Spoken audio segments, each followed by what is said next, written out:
Man, interesting Sunday, I must add, welcome to the channel, guys. You already know it's Monday, so we're going to be talking about the Pittsburgh Steelers, my favorite team. Still my favorite team, even with the losses, it is what it is. We're going to be talking about the issues. We're going to go over the game, how everything went down. You guys already know. If you guys enjoy, make sure you guys hit that like button, smash the subscribe button, and turn on notifications for more content like this, man. Let's get it, man. Let's go. Honestly, it's Monday. I'm hyped. I don't carry going into a new week with negativity as far as, a loss or anything like that. But let's just talk about the game. I don't understand the logic behind certain things that they do. We lost to the Bills 15-26, something like that, yeah. Let's just point out some issues, some obvious issues. Offensive play calling, dropped balls, unbalanced offense, injuries. Those are the main issues with this team right now. Because the defense, I think the defense played good. Yeah, Diggs had a good game, but besides his touchdown and Ben's pick six, it was a close game. So the defense played their part. They had two turnovers, a couple sacks. So nobody can say the defense didn't do their job. They did. The offense didn't complement the defense, and that's the issue. That's the issue going into the playoffs. We clinched playoffs, so that's pretty good. We definitely clinched playoffs, but it won't matter if we don't get these issues situated. Going into the game, Deontay Johnson dropped 2 passes.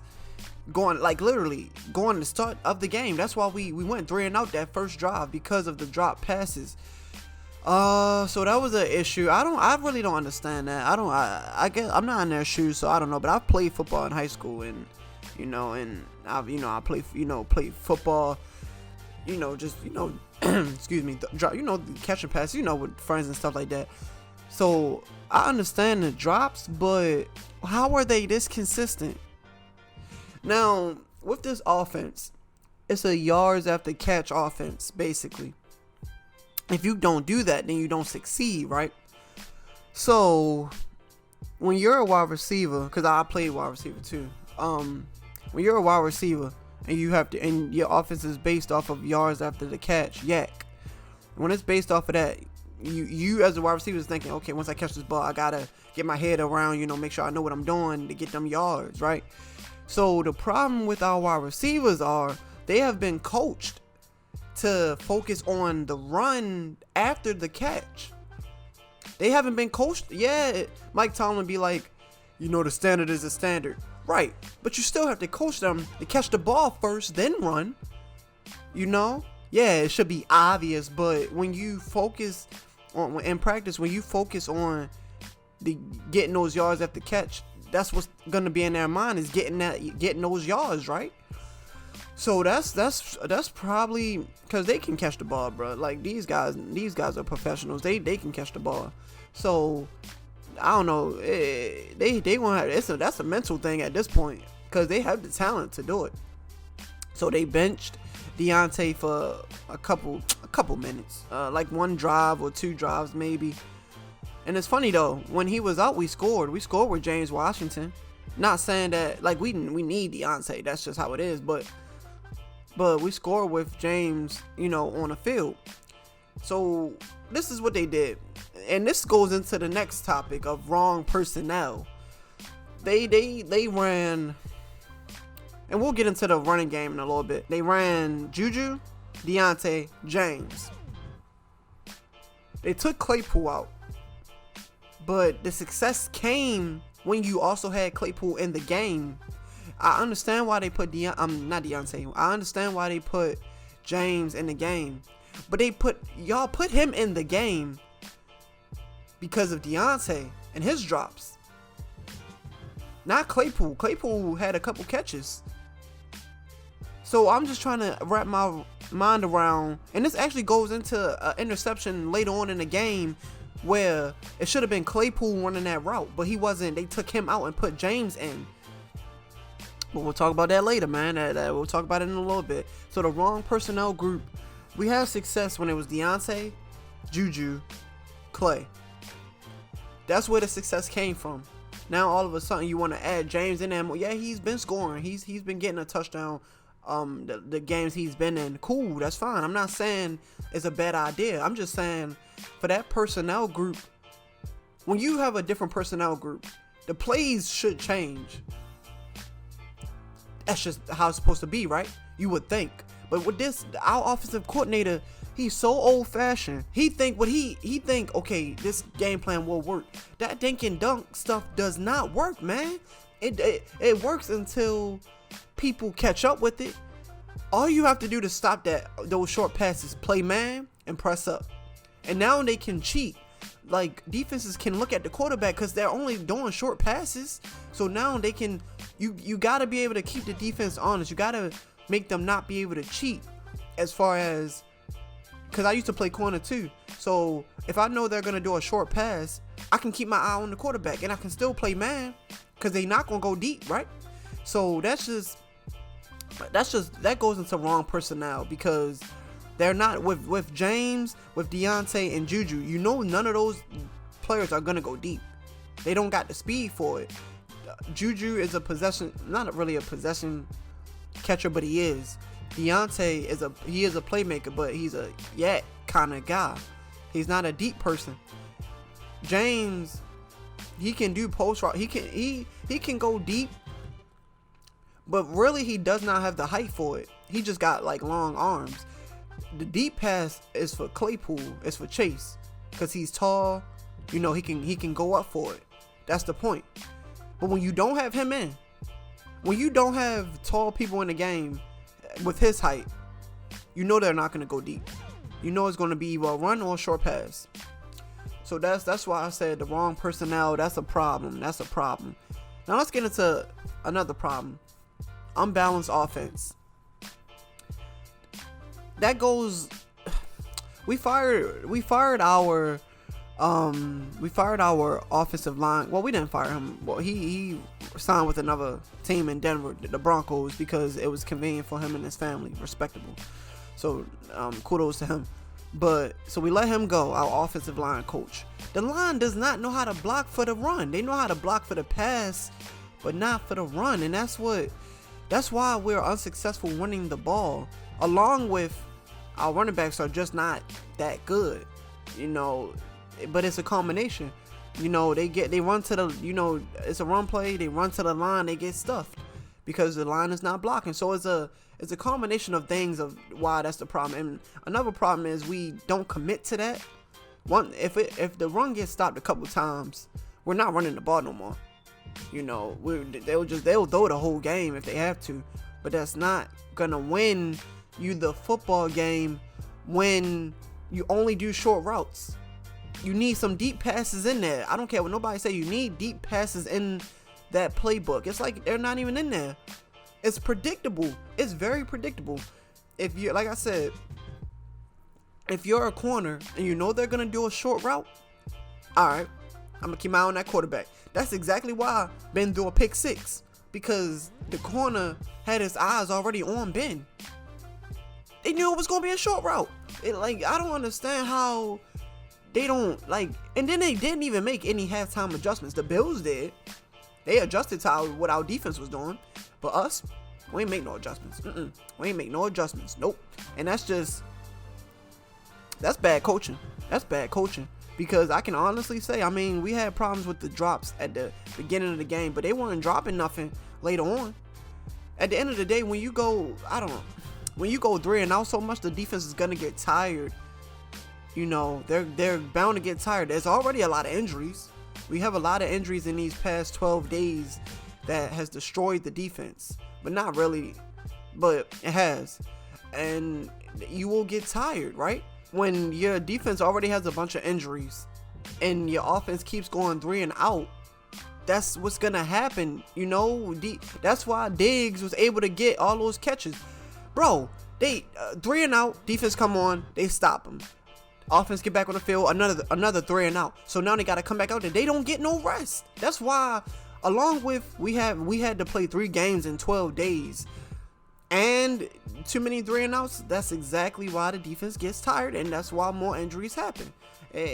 I don't know, man. So I give props to the defense. They keep fighting. They get turnovers and sacks every game. The offense just doesn't do anything. Now let's talk about the interceptions. The pick 6, we already just talked about it a number of times. The pick 6 happened because the corners are able to look at Ben, knowing that the route is going to be a short route.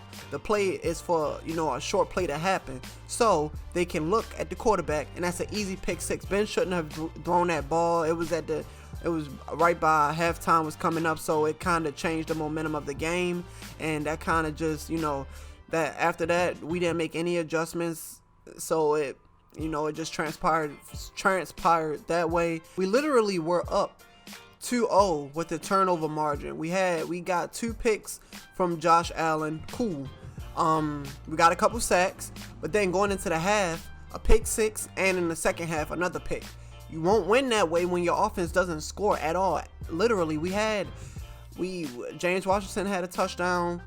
Juju had a touchdown. We got a 2-point conversion, but we could have had more. We had plenty of opportunities to score off of those picks, and we just didn't take advantage of them. Honestly, the media is gonna, we went undefeated for 11 weeks, and that's fine. That's cool. We're in the playoffs. We clinched. That's fine.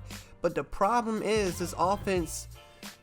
It's plenty of things you can do to get the run going. Some screens, you have to keep a defense honest. If you're just throwing short passes the whole game, you're one-dimensional. Okay, if you have some deep balls in there, some mid-range throws, all right, I understand that. But we need to be able to run the ball, whether it's a screen, something. It's plenty of plays you can do. You cannot tell me. I can tell our OC don't play Madden or never has played Madden, because there's plenty of plays you can do. We don't do any play action. I feel like they're scared of Ben getting injured, and I understand that. We don't do no play action. We don't make them fear the run. You need to be able to commit, even if it's doing bad, even if the run is doing bad. Commit to the run. Run the ball. I don't care if it's doing bad. Make them worry about the run. But they don't do that. It's a one-dimensional team, and going into the playoffs, that's just not gonna work. So with these upcoming, we got the Bengals next. I say we sit Ben or whoever needs to heal up, and like I said, the Bengals, you don't want to sleep on them. I think we could get that win. Like I said, we already clinched playoffs, and we're not gonna get the first seed. You never know, because the Chiefs could lose to the Saints, but come on now. But if we need to sit some people, let's do that. We need to get back healthy, because our defense is all our linebackers except 2 are injured. Our O-line is injured. We need to get back healthy. One of our corners is out. We need to get back healthy, because we're not healthy right now. No one can tell me this team is fully healthy, and but that's not an excuse. The offense has played terrible, but the defense has been doing good even with injuries. So I'm giving them an excuse. The defense, I'm giving them an excuse, because they have injuries and they're still getting turnovers. They're still giving the offense a chance, to go score points. So I'm giving them an excuse. The offense ain't no excuse for what they've been doing. They've had injuries, but no, they're healthy right now, except for last game where 2 linemen got injured. So that's why I said we need to sit a couple people or whatever to get healthy, because we definitely need to get healthy for the Colts and the Browns. We got Cincinnati next. I say we play our backup QB or whatever and try some different things. I don't see why not. So now it's time for playoff predictions. It's not too early for them. We only got a couple games left in the season, 3 games. We already clinched. The Chiefs clinched. The Bills clinched, I think. I'm not sure. But we got to say about that. I'm not sure if they even clinched, but they will be clinching. The Browns play the Ravens tonight. Honestly, I can't really predict who's gonna be in the playoffs, but I'm gonna predict for us, the Steelers. A lot of people got us getting out first round, but I don't think so. I think at the latest second round, the divisional. But it all depends on if we can get our act together, man. I ain't even ready to hold y'all. Because if we firing on all cylinders, we can get to the AFC Championship game. You know, it's only one bye now, so we'll be playing if everything goes in the direction that it seems to be going in. We'll be playing the wild card game, and honestly, I think we can win our wild card game. I'm not fearful of that. I'm just fearful there. I'm only fearful of that if Tomlin does not make changes to make, you know, things happen. We need to, honestly, our OC needs to go. But like I said, I don't think he will, because, you know, playoffs is coming up. But this offseason, he'll be gone. That's out of the question. I think he'll be gone.